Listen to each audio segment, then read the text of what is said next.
श्री स्वामी समर्थ मैत्रिणींनो, उद्या 13 जुलै 2026 रोजी आलेली सोमवती अमावस्या.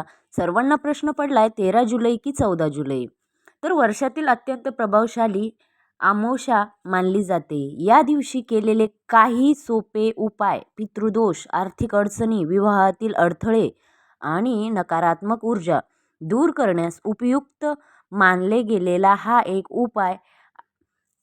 या दिवशी काही चुका केल्यास त्याचे परिणामही होऊ शकतात, म्हणून हा व्हिडिओ शेवटपर्यंत नक्की पहा. स्किप न करता अर्धवट माहिती घेऊ नका. आपल्या व्हिडिओवर जर नवीन असाल तर लगेच सबस्क्राईब करा, लाईक करा, शेअर करा आणि बेल आयकॉन बटन लगेच प्रेस करा. कमेंट्समध्ये नक्की लिहा श्री स्वामी समर्थ, श्री स्वामी समर्थ. चला तर मग वेळ न घालवता आपण आपल्या व्हिडिओला सुरुवात करू. सोमवती अमावस्या म्हणजे काय? तर बघा, सोमवती अमावस्या म्हणजे सोमवारी येणारी अमावस्या म्हणजे सोमवती अमावस्या. हिंदू धर्मात हा दिवस भगवान शिव व माता पार्वती आणि पितरांच्या पूजेसाठी खूप पवित्र मानला जातो. या दिवशी पितरांचे स्मरण केले जाते. शिवपूजा विशेष फलदायी मानली जाते. त्याचबरोबर दान पुण्याला अनेक पटीने फळ मिळते अशी मान्यता आहे. त्याचबरोबर पिंपळ वृक्षाची पूजा केली जाते. अमावस्या तिथी आपण उद्याची अमावस्या तिथी पाहण्यास गेलो तर तुम्ही पाहू शकताय की 13 जुलै 2026 रोजी तिथी प्रारंभ संध्याकाळी 6:49 चालू होत आहे. तर ती 14 जुलै 2026 रोजी दुपारी 3:12 समाप्त होणार आहे. तर अशा प्रकारे तिथी असणार आहे. आपण पण या दिवशी या अमावस्याला काय करावे? तर सोमवती अमावस्याला आपण सकाळी लवकर उठून स्नान करावे, स्वच्छ कपडे, हलक्या रंगाचे कपडे परिधान करावे, लिंगावर जल बेलपत्र अर्पण करावे, ओम नमः शिवाय या मंत्राचा 108 वेळा जप करावा. आता संध्याकाळी चालू होते त्याच्यामुळे आपल्याला 14 जुलैच्या सकाळी हा उपाय तुम्ही करू शकता, कारण 3 वाजेपर्यंत अमावस्या असणार आहे. त्याचबरोबर 108 प्रदक्षिणा शक्य तितक्या श्रद्धेने पिंपळाच्या झाडाला पाणी घाला. आता आपल्याला पिंपळाच्या झाडाला पाणी घालून 108 वेळा प्रदक्षिणा घालायच्या आहेत. त्याचबरोबर श्रद्धेने पिंपळाच्या झाडाला घाला. फक्त घालायचं म्हणून घालू नका. तर श्रद्धेने तुम्ही हे उपाय केले तर त्याचे फळही चांगलेच भेटते. आता अमावस्याला आपण धनप्राप्तीसाठी उपाय करू शकतायत. तर प्रत्येक अमावस्याचे महत्त्व असते आणि उद्या सोमवती अमावस्या आहे आणि आषाढ महिन्यातील ही अमावस्या आहे. तर देवी लक्ष्मीसमोर तुम्ही तुपाचा दिवा लावावा. त्याचबरोबर कमळगट्ट्याची जी माळ आहे ती अर्पण करा. श्री सुक्तम किंवा कनकधारा स्तोत्र म्हणा व या दिवशी अमावस्याला तुम्ही गरिबांना अन्नदान करा. आपल्या घरातील पितृदोष कमी करण्यासाठी आपल्याला काही उपाय करायचे आहे. आपल्या घरात नेहमी कटकटी होत असतील, घरात निगेटिव्ह पॉवर असेल, सर्व काही काम व्यवस्थित चालू असते परंतु काही ना काही दुखणे भाणे असतील, तर तेव्हा आपण समजून जायचे की घरात काहीतरी पितृदोष आहे, काहीतरी निगेटिव्ह पॉवर आहे. तर त्याच्यासाठी काही आपण उपाय करत असतो. तर ते आपल्याला उद्या म्हणजेच अमावस्याच्या दिवशी आपल्याला काळे तीळ वाहत्या पाण्यात विसर्जित करावे.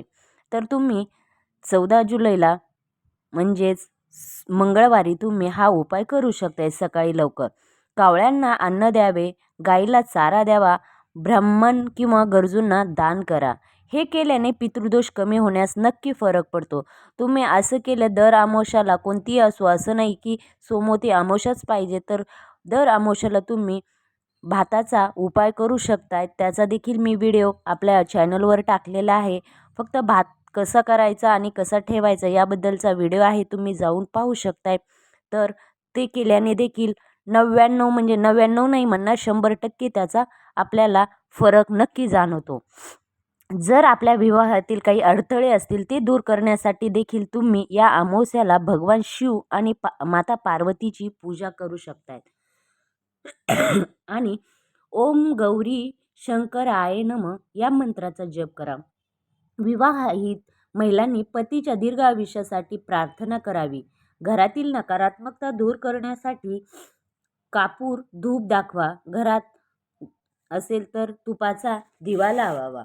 आता अमावस्याच्या दिवशी आपल्याला काय दान करायचे आहे, तर अमावस्याच्या दिवशी आपल्याला तांदूळ दान करू शकता, काळे तीळ, उडीद डाळ, कपडे, छत्री, चप्पल आणि अन्नधान्य जे आपल्याकडून होतील, जे गरजू आहेत त्यांना तुम्ही अन्नदान करू शकताय.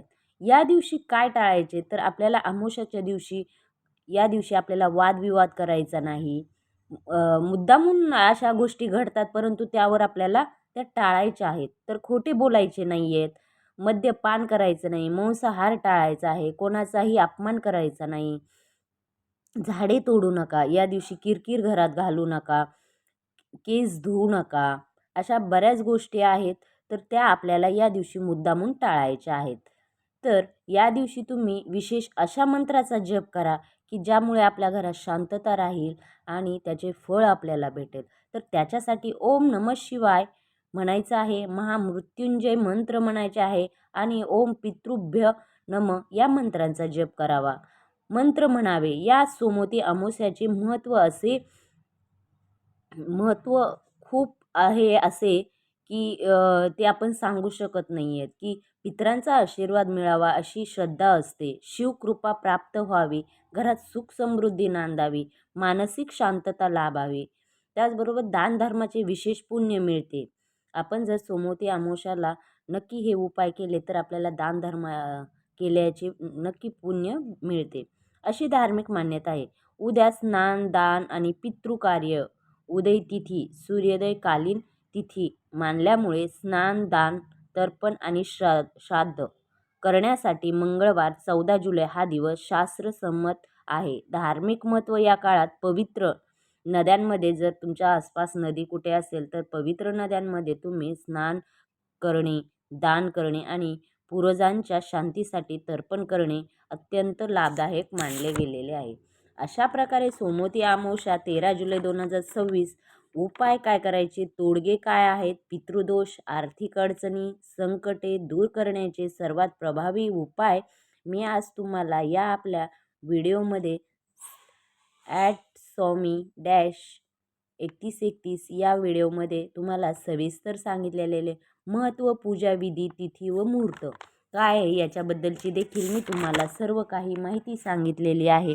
तर तुम्ही पितरांसाठी आपल्या घराचं काही निगेटिव्ह पॉवर घालवण्यासाठी काही छोटे छोटेच उपाय आहे, आपल्याकडून जेवढे होतील तेवढ्या ह्याने आपण अन्नदान करू शकतायत, जे होईल ते करू शकतायत. आणि दिवा नक्की तुम्ही अमावस्याला नक्की तुपाचा दिवा लावा.